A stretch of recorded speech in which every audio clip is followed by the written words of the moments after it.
Les actes sont là et seront là, avec fermeté, rapide. Vous pouvez compter sur ma détermination et celle du gouvernement. Je vous remercie. Au-delà des mots, le président de la République annonce donc des actes après l'assassinat de Samuel Paty. Des actes rapides et concrets. C'est ce qu'il a dit selon son entourage lors du dernier conseil de défense hier soir à l'Élysée. L'action n'a pas traîné.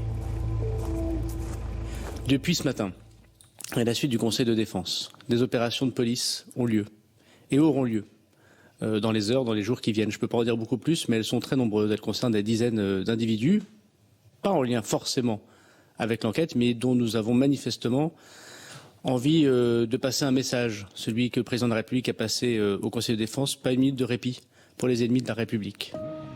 Parmi ces ennemis de la République, le ministre de l'Intérieur a également ciblé le CCIF, collectif contre l'islamophobie en France, impliqué selon lui dans l'attentat de vendredi. Association que Gérald Darmanin veut voir disparaître. Et ce n'est pas la seule. Une cinquantaine de structures associatives, 51 exactement, verront toute la semaine un certain nombre de visites des services de l'État.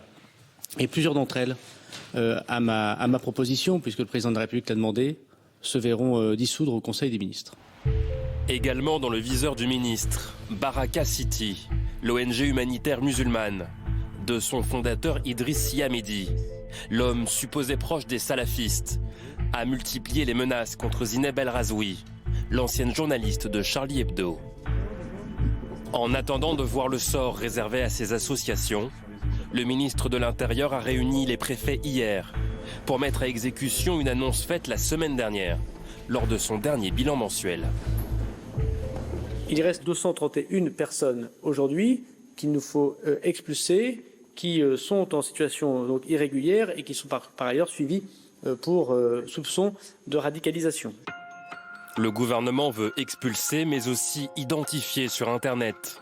Grâce à sa plateforme Pharos de signalement de contenus illicites, les enquêteurs viennent de lancer, d'après l'Intérieur, plus de 80 enquêtes contre les auteurs de messages de soutien aux terroristes de Conflans. Y compris au sein du gouvernement, certains évoquent la question de l'anonymat en ligne.